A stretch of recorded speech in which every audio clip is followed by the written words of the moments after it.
வணக்கம் நண்பர்களே. இன்னைக்கு என்ன நாள் பார்த்தீங்கன்னா வரலட்சுமி நோம்புங்க.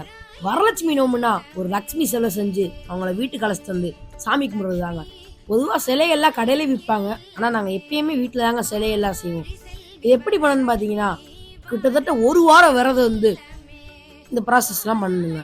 நாங்கள் தொடர்ந்து இந்த 5 வருஷமா அந்த சாமி கும்பிட்டுறோம். எப்படி பண்ணணும்னு பார்த்தீங்கன்னா, ஒரு பித்தாளை குடம் எடுத்து அதில் மஞ்சள் தண்ணியை ஃபில் பண்ணி, ஒரு சின்ன செம்பு எடுத்து அதில் அரிசியை ஃபில் பண்ணி மேலே செட் பண்ணிக்கோங்க. 2 கை வர மாதிரி ஒரு குச்சியை செட் பண்ணி சாமிக்கு சேலையெல்லாம் மடிப்படுத்து கட்டி விட்டு இடுப்புக்கு ஒட்டியானம் கட்டிடுங்க. தலைக்கு என்ன பண்ணணும்னு பார்த்தீங்கன்னா, ஒரு தேங்காய் வச்சு சாமி முகம் போட்ட ஒரு பொம்மையை கட்டினா சாமி ரெடிங்க. 2 கைகளுக்கு வளையல் போட்டு பொட்டுத்தாலி கட்டி பஞ்சு மாலை கட்டி பூமாலை போட்டா சாமி ரெடிங்க. பொதுவாக சாமியை உள்ள அழைச்சிட்டு வரதான் ஒரு ஐதீகம். அதுக்குன்னு ஒரு சின்ன சிலை செஞ்சு வந்து வெளியே வச்சு ஒரு பூஜையை போட்டு விட்டு சாமி உள்ள அழைச்சு கொண்டு வரலாம் பார்த்தா, என் தங்கச்சி நான் தான் மணி அடிப்பேன்னு ஒத்த காலம் நிற்கிது.